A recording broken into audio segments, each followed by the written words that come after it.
हाय। तो एक रैंडम सा थॉट, छोटी सी बात। जब हमारी ज़िंदगी में बहुत चैलेंजेस चल रहे होते हैं ना, चैलेंजेस मतलब चीज़ें बड़ी ऊपर नीचे उथल पुथल हो रही होती है ज़िंदगी,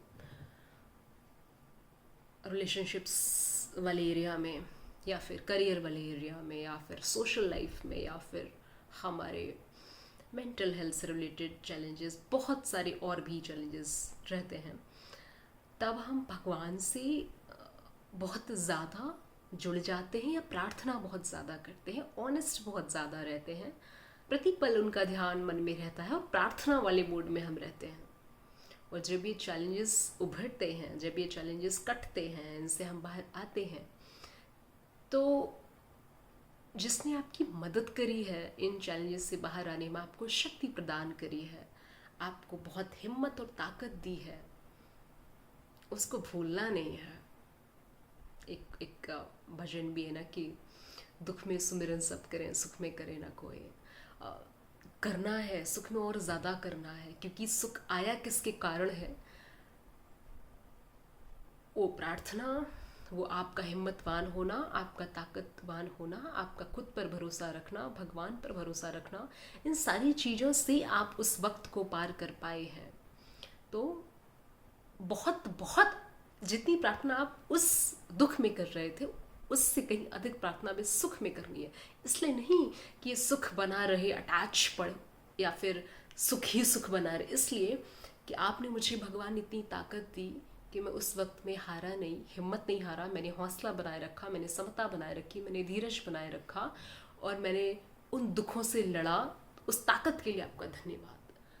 वो प्रार्थना वाला मोड रहने से ना हम समता में रहते हैं। हमें हमें सुख को लेकर खुद पर गुरूर नहीं आता, क्योंकि हमें पता रहता है कि हम कैसे वक्त से यहाँ तक पहुँचे हैं और आगे कैसा वक्त आएगा हमें नहीं पता। तो ये समझदारी के साथ जब समता बनी रहती है, हम प्रार्थना वाले मोड में रहते हैं, तो आप तो बेहतर इंसान बनते ही हैं। साथ में आपके साथ यूनिवर्स, क्रिएशन, नेचर, भगवान अच्छी चीज़ें कर रहे होते हैं। उनको उनको भी लगता है कि यार इसको पता है ये उड़ नहीं रहा है। मतलब एक मैं कहीं सुन रही थी कि जब अच्छे दिन चल रहे हो ना तो उड़ो मत, और जब बुरे दिन चल रहे हो ना तो डूबो मत। तो ये बहुत ज़रूरी है, बहुत ज़्यादा ज़रूरी है। हम अच्छे दिनों में सब भूल जाते हैं और उड़ने लग जाते हैं।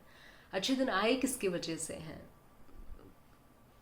है ना? तो वो याद रखना है, कुछ भी हो जाए वो याद रखना है कि किसके कारण आए। और जब बुरे दिन आए ना तो भी आशा और उम्मीद और भरोसा रखना है कि ये दिन कट जाएंगे, ये सब कुछ अनित्य है, क्षणिक है, नश्वर है। दिस टू शेल पास, यह भी गुजर जाएगा। ये प्रैक्टिस प्रति पल आपकी जुबान पर रहनी चाहिए। अगर अच्छा है तो भी गुजर जाएगा, गुरूर किस बात का। अगर बुरा है, यह भी गुजरेगा, दुख किस बात का। तो ये रखना है। जब मैं मंदिर के सामने बैठती हूँ तो मैं उस वक्त के लिए धन्यवाद करती हूँ जिस वक्त में मैं शायद सांसें लेना भी नहीं चाह रही थी, बहुत मुश्किल लगता था, पता ही नहीं था क्यों ले रहे हैं। तो मैं इस चीज़ के लिए धन्यवाद करती हूँ कि उस वक्त जो आपने ताकत दी, जो हिम्मत दी, जो हौसला दिया, उसके लिए बहुत धन्यवाद। और अभी इस क्षण में मुझे याद रहे कि मैं उस वक्त से गुजरी हूँ, तो गुरूर खुद पे ना जागे अगर दिन अच्छे हैं। और सब कुछ संभाल लेने के लिए आपका बहुत धन्यवाद। आप जिस भी भगवान, जिस भी शक्ति, जिसको भी मानते हो, उसका आप शुक्राना ज़रूर करें। इससे आपके जीवन में काफ़ी चीज़ें बेहतर रहती हैं। बहुत ऊपर नीचे ज़िंदगी नहीं होती है अगर हम सब कुछ ध्यान रखते हैं, अपना पास्ट भी ध्यान रखते हैं ना, और प्रेजेंट में जो हो रहा है उसके लिए कृतज्ञ रहते हैं, प्रार्थना करते हैं, धन्यवाद करते हैं, तो नेचुरली शिकायतें कम होती जाती हैं, स्वास्थ्य अच्छा रहता है, सुख बढ़ता है, आप शांत रहते हैं। जो पाना चाहते हैं, जो आपके लिए उचित मार्ग है, आप उस मार्ग में आगे बढ़ते हैं, ऐसा मेरा मानना है।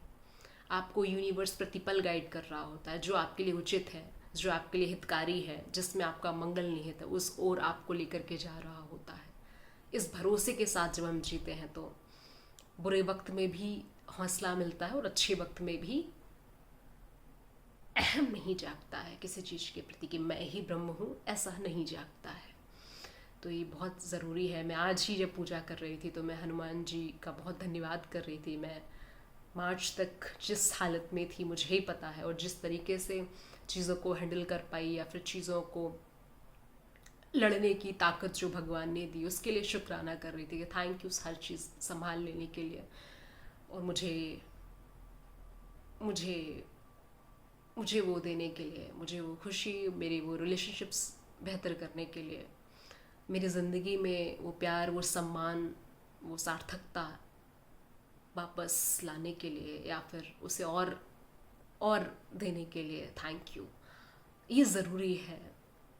जब अच्छे दिन आए, जब थोड़ा सुख आए, जब रिलेशनशिप्स बेटर हो जाए, करियर बेटर हो जाए, आपकी फाइनेंशियल सिचुएशन बेटर हो जाए, सोशल लाइफ बेटर हो जाए, स्पिरिचुअल लाइफ तब और बेटर होनी चाहिए, क्योंकि सब कुछ उसकी मर्ज़ी से ही हो रहा है। उसकी मर्ज़ी के बिना तो एक पत्ता भी नहीं हिलता। इस बात को मैं 10 साल से प्रैक्टिस कर रही हूँ कि उसकी मर्ज़ी के बिना तो कुछ नहीं होता। और जब आप ये भूल जाते हैं कि उसकी मर्ज़ी के बिना हो रहा है जो भी हो रहा है, तो वो भी दिखा देता है कि देखो तो भूल गए थे ये लो अब सज़ा। तो ज़रूरी है अल्टीमेटली, है ना, बहुत ज़्यादा ज़रूरी है कि आप जब दुख में प्रार्थना कर रहे थे तो सुख में शुक्राना ज़रूर करें।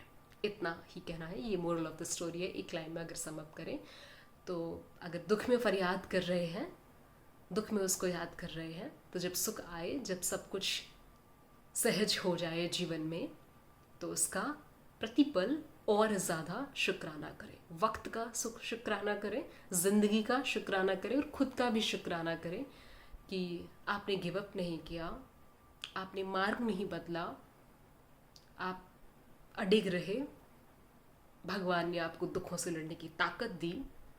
इन सारी चीज़ों के लिए शुक्रगुजार ज़रूर रहें।